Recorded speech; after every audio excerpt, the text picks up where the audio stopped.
परमात्मने नमः। 18वें से 23वें श्लोक तक स्वरूप का ध्यान करने वाले जिस सांख्य योगी का वर्णन हुआ है उसके अनुभव का वर्णन आगे के श्लोक में करते हैं। तो सर्वभूतस्थमात्मानं सर्वभूतानि चात्मनि ईक्षते योग युक्तात्मा सर्वत्र समुदर्शन। अर्थात इक्षते योग युक्तात्मा सर्वत्र समदर्शन, सब जगह एक सच्चिदानंद घन परमात्मा ही परिपूर्ण है। जैसे मनुष्य खांड से बने हुए अनेक तरह के खिलौनों के नाम रूप आकृति आदि भिन्न भिन्न होने पर भी उनमें समान रूप से खांड को लोहे से बने हुए अनेक तरह के अस्त्र शस्त्रों में एक लोहे को, मिट्टी से बने हुए अनेक तरह के बर्तनों में एक मिट्टी को और सोने से बने हुए आभूषणों में एक सोने को ही देखता है, ऐसे ही ध्यान योगी तरह तरह की वस्तु व्यक्ति आदि में समरूप से एक अपने स्वरूप को ही देखता है। तो योग युक्तात्मा इसका तात्पर्य है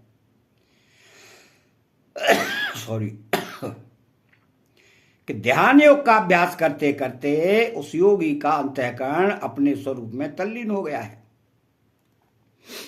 तल्लीन होने के बाद उसका अंतःकरण से संबंध विच्छेद हो जाता है, जिसका संकेत सर्वभूतस्थमात्मानं सर्वभूतानि चात्मनि पदों से किया गया है।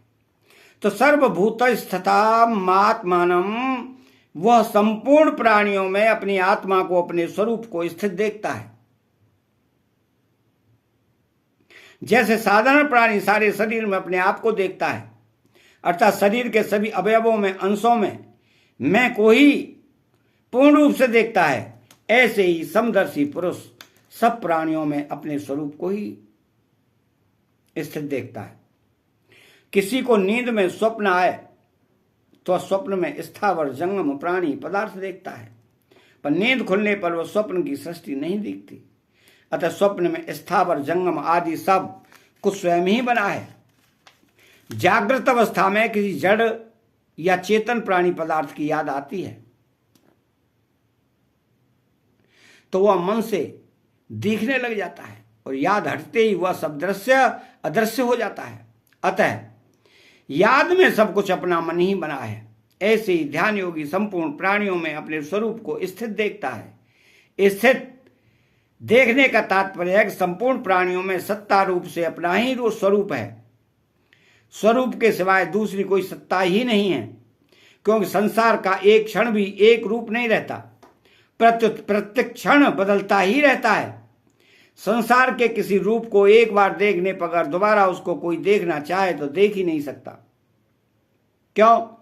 को पहला रूप बदल गया।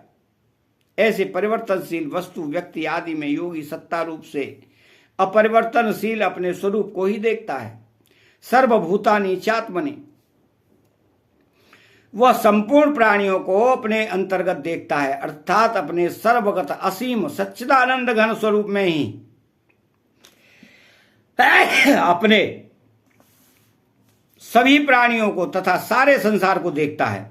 जैसे एक प्रकाश के अंतर्गत लाल पीला काला नीला आदि जितने रंग दिखते हैं वे सभी प्रकाश से ही बने हुए हैं और प्रकाश में ही दिखते हैं, और जैसे जितनी वस्तुएं दिखती हैं वे सभी सूर्य से ही उत्पन्न हुई हैं और सूर्य के प्रकाश में ही दिखती हैं। ऐसे ही वह योगी संपूर्ण प्राणियों को अपने स्वरूप से ही पैदा हुए, स्वरूप में ही लीन होते हुए और स्वरूप में ही स्थित देखता है। तात्पर्य है कि उसको जो कुछ दिखता है वह सब अपना स्वरूप ही है। इस श्लोक में प्राणियों में तो अपने को स्थित बताया है, पर अपने में प्राणियों को स्थित नहीं बताया। ऐसा कहने का तात्पर्य है कि प्राणियों में तो अपनी सत्ता है, पर अपने में प्राणियों की सत्ता नहीं है। कारण कि स्वरूप तो सदा एक रूप रहने वाला है, पर प्राणी उत्पन्न और नष्ट होने वाले हैं। इस श्लोक का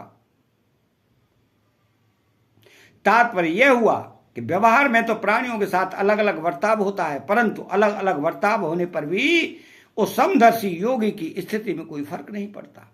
अतः चैनल को सब्सक्राइब करें, बेल आइकन घंटी को दबाएं और कमेंट बॉक्स में जय श्री कृष्णा लिखें। बोलो जय श्री कृष्णा।